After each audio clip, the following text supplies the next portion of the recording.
बोलचाल में अभिवादन के वाक्य, सेंटेंसेस ऑफ ग्रीटिंग। आइए पहला दिन अभिवादन से शुरू करें।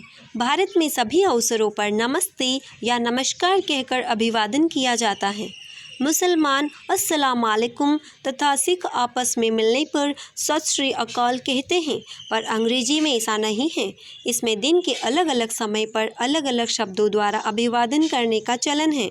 बोलचाल में अभिवादन के वाक्य, अपने से बड़ों, रिश्तेदारों व पद में ऊंचे अधिकारियों के साथ उषा काल से लेकर दोपहर 12 बजे तक, यानी कि सुबह मॉर्निंग से लेकर दोपहर आफ्टरनून तक हम कैसे नमस्ते या नमस्कार करेंगे इंग्लिश में।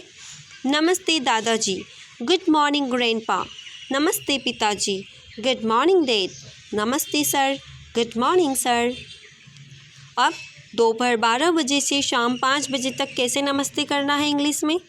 नमस्ते दादी जी, गुड आफ्टरनून ग्रैंडमा। नमस्ते माता जी, गुड आफ्टरनून मम्मी। नमस्ते बेटी, गुड आफ्टरनून डियर या गुड आफ्टरनून डॉटर। ठीक है, डियर यानी प्रियो। साय 5 बजे के बाद, अब शाम को 5 बजे के बाद हम कैसे नमस्ते कर सकते हैं इंग्लिश में, देखिए। नमस्ते चाचा जी, गुड इवनिंग अंकल। नमस्ते चाची जी, गुड इवनिंग आंटी।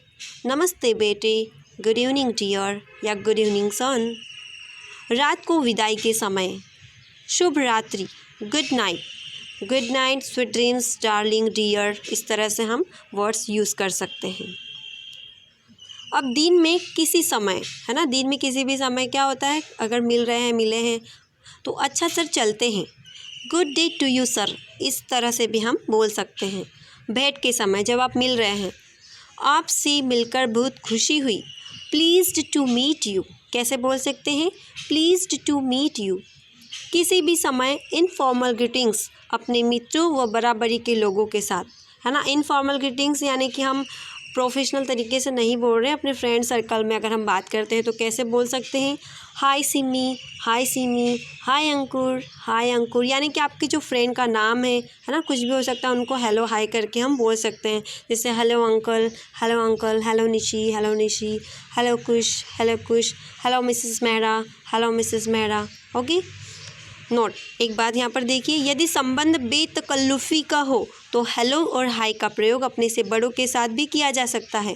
यानी कि जो कोई हमसे एज में, पद में बड़े हैं लेकिन वो हमारे साथ फ्रैंक रहते हैं ना, फ्रैंकली माहौल जो उनका नेचर है, तो हम उनके साथ इस तरह से बोल सकते हैं। ठीक है, हेलो हाय कर सकते हैं। विदाई के समय, अच्छा चलते हैं बच्चों, गुड बाय चिल्ड्रन, कैसे बोलेंगे, गुड बाय चिल्ड्रन। अच्छा, बाय बाय, यानी कि इस तरह से जाते टाइम हम विदाई के समय बाय बाय कर सकते हैं। अच्छा मतलब ऐसा नहीं कि अच्छा को गुड बोलते हैं, मतलब जाते टाइम विदाई के समय इस तरह से हम बोल सकते हैं। चलते हैं प्रियो, फेयरवेल डियर। देखो विदाई को बोलते हैं ना फेयरवेल, जैसे आपको पता होगा विदाई समारोह मनाते हैं तो उसको इंग्लिश में क्या बोलते हैं, फेयरवेल। ठीक है, तो फेयरवेल डियर, इस तरह के वर्ड भी हम यूज़ कर सकते हैं। अच्छा फिर मिलेंगे, बाय सी यू लॉन्ग या bye see you so long. Okay, अब याद रखिए कुछ बातें हैं, देखिए इनको हमें ध्यान में रखना चाहिए, जिससे कि हमारी इंग्लिश को इम्प्रूव करने में हमें बहुत ज़्यादा हेल्प मिलती है। तो हिंदी और अंग्रेजी में संबोधन का अंतर, हमें दोनों चीज़ों को अगर हम अच्छे से समझ जाएंगे तो हमको हर चीज़ इजी लगने लग जाएगी। ऐसा नहीं कि कोई कुछ बोल रहा है तो हम भी वैसे ही उसको बोलने लग गए, हमें उसका मीनिंग पता हो, उसका अर्थ पता हो, हम कहाँ पर क्या यूज़ कर रहे हैं, उसका क्या सेंस निकल रहा है ना। तो अंग्रेजी में ग्रैंडफादर को संक्षेप में ग्रैंडपा कहते हैं। फादर के लिए डैड या डैडी शब्दों का भी प्रयोग किया जाता है। ग्रैंड मदर को संक्षेप में ग्रैंड माँ कहते हैं। ओके, मदर के लिए मोम या मम्मी शब्द का भी प्रयोग किया जाता है ना, मम्मा, मम्मी, मोम। अब देखिए अंग्रेजी में चाचा, ताया, मामा, मौसा, फूफा सभी को अंकल कहा जाता है। ठीक है, ऐसा नहीं कि चाचा के लिए कुछ और, चाची मामा के लिए कुछ और, मौसा के लिए कुछ और। ठीक है, चाची, ताई, मामी, मौसी, बुआ सभी को आंट या आंटी, देखिए स्पेलिंग आंट, आंटी और आंटी कहा जाता है। ठीक है, सभी के लिए। किसी भी पुरुष के लिए आदर सूचक शब्द सर ओके, SIR सर का प्रयोग किया जाता है। किसी भी महिला के लिए आदर सूचक शब्द मैडम, MADAM, मैडम का प्रयोग किया जाता है।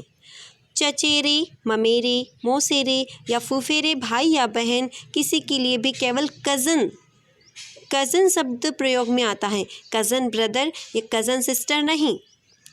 विवाहित महिला के नाम या उपनाम से पहले मिसेस, जो शादीशुदा लेडी है तो उसके नाम से पहले या उपनाम से पहले क्या लगाते हैं, मिसेस, MRS। तथा अविवाहित महिला के लिए मिस, जो कुंवारी लड़की है तो उसके लिए उसके नाम से या उपनाम से पहले क्या लगाते हैं, मिस, MISS, मिस का प्रयोग किया जाता है। और मिस, MS का प्रयोग अविवाहित या विवाहित किसी भी स्त्री के नाम या उपनाम से पहले किया जा सकता है, यानी कि हमें कंफर्म नहीं है कि हो पाता कि ये शादीशुदा है या कुंवारी है ना, तो हम मिस, MS वर्ड का यूज़ करते हैं, मिस का। Okay, thank you very much.